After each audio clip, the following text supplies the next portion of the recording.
In a cave in southern France, on a small flake of stone, archaeologists found something almost impossible to see: a tiny scrap of cord, just a few millimeters long. 3 bundles of plant fiber, twisted together and then twisted around each other. It is around 50,000 years old, and it was not made by us. It was made by Neanderthals. That little twist of fiber is one of the oldest pieces of string ever found, and string might be the most important invention you have never thought about. Because here's the strange thing about cordage. On its own, a piece of string does absolutely nothing. You cannot cut with it. You cannot hit with it. It has no edge, no point, no weight. And yet, without it, almost none of the rest of our tools would work at all. String is the invention hiding inside all the other inventions. Let me show you the trick first, because it is genuinely clever. Take a single plant fiber, a thread of bark, or nettle, or sinew. On its own, it is pathetic. Pull on it and it snaps. It is thin and weak and useless. Now, take a bunch of them and start to twist. As you twist one bundle in one direction and wrap it around another bundle twisting the other way, something remarkable happens. The fibers grip each other. They press together, and the harder you pull, the tighter they clench. The twist turns a handful of weak threads into a single strong line. A rope can hold a weight that would tear any one of its fibers to pieces, because the load is shared across all of them at once, held together by nothing but friction and a clever twist. That is the whole secret. Weak fibers, twisted, become strong. And once you can make a strong, thin, flexible line, you can suddenly do an enormous number of things you simply could not do before. Picture someone making it. They sit by a fire, a pile of stripped plant fibers in their lap. They take a small bundle, roll it against their thigh with the flat of one hand, and it begins to twist on itself. They feed in more fibers as they go, never letting the twist run out, splicing new lengths in so the line can grow as long as they like. Bundle by bundle, roll by roll, a heap of useless fluff becomes meters of strong, even cord. It is slow, patient, quiet work, and it is one of the most quietly powerful things a human being can do with their hands. Start with the obvious one, the bow. We talk about the bow as a bent stick, but a bent stick is just a bent stick. What makes it work is the string. Without cordage, there is no bowstring, and without a bowstring, there is no bow at all.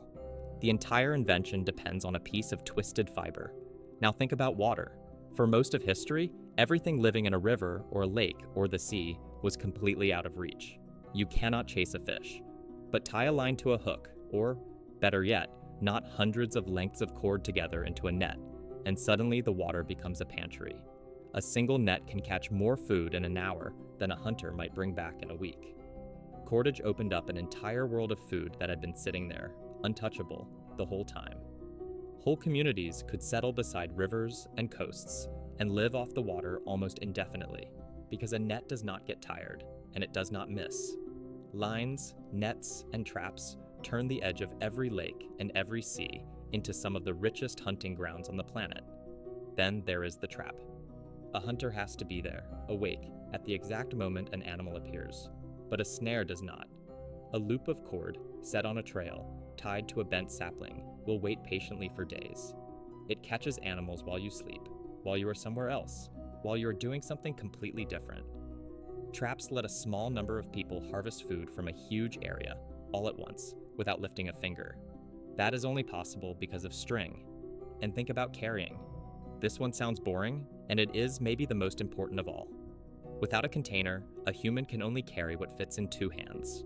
But weave some cord into a bag, or a net, or a sling, and now you can carry an armful of roots, a day's worth of shellfish, a load of firewood, or, most importantly, a baby. A mother with a sling can gather food with both hands while her infant rides along.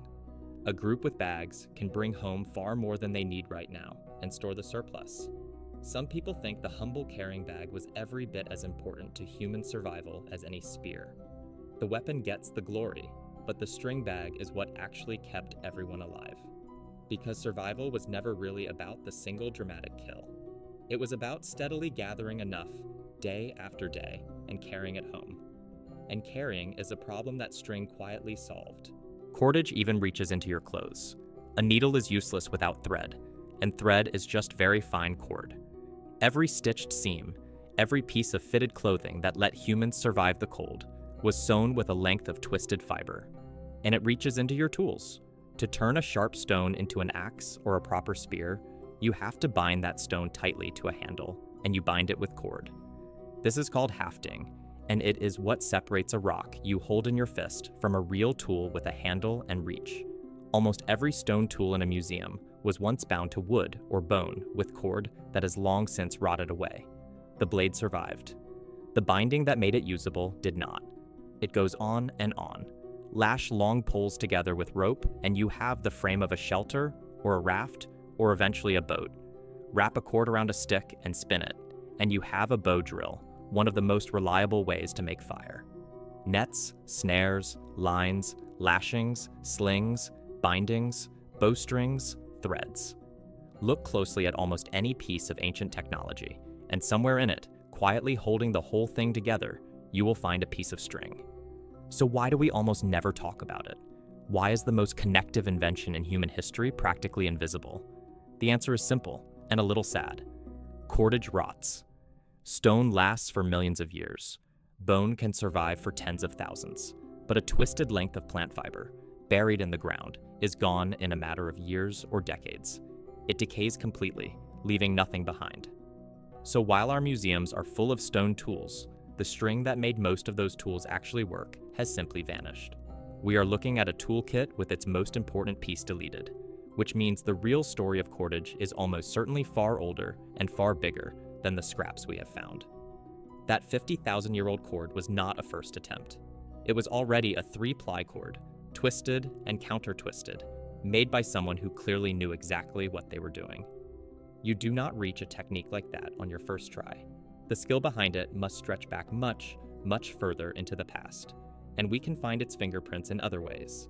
Sometimes cord leaves an impression pressed into soft clay before it hardened, so the string is gone, but its ghost remains. Sometimes stone tools show a very particular kind of wear, the polish of fiber being scraped and worked, again and again. And sometimes, the logic alone gives it away. If a people were using nets, or bows, or sewn clothing, then they had cordage, whether we ever find the cord itself or not. The string is implied by everything it made possible. Step back, and you start to see cordage for what it really is. It is not a tool in the way a knife or a bow is a tool. It is something rarer. It is a connective technology, a thing whose entire purpose is to make other things possible. It does not cut, or throw, or carry on its own. It joins, it binds, it ties one idea to another, and in doing so, quietly, it multiplied the power of every other invention humans ever made. Every other tool is a noun, a spear, a pot, a needle. Cordage is more like a verb. It is the act of connecting, of binding weak things into strong ones, of tying one part of life to another. Think about what that actually means. A single flexible line, made from the weakest material imaginable, twisted into strength. And with it, a tropical ape could suddenly catch fish, trap game, carry food, sew clothes, build shelters, bind tools, and string a bow. Not by inventing one big thing, but by inventing the humble connection that let all the other things work. So the next time you tie a shoelace, or pull a drawstring, or plug in a cable, remember that scrap of twisted fiber on a stone flake in a French cave. It is the quiet ancestor of every rope, every thread, every wire and fiber holding the modern world together. The most important invention nobody remembers, a handful of weak fibers twisted into something strong. And with that one idea, humans learned to tie their entire world together,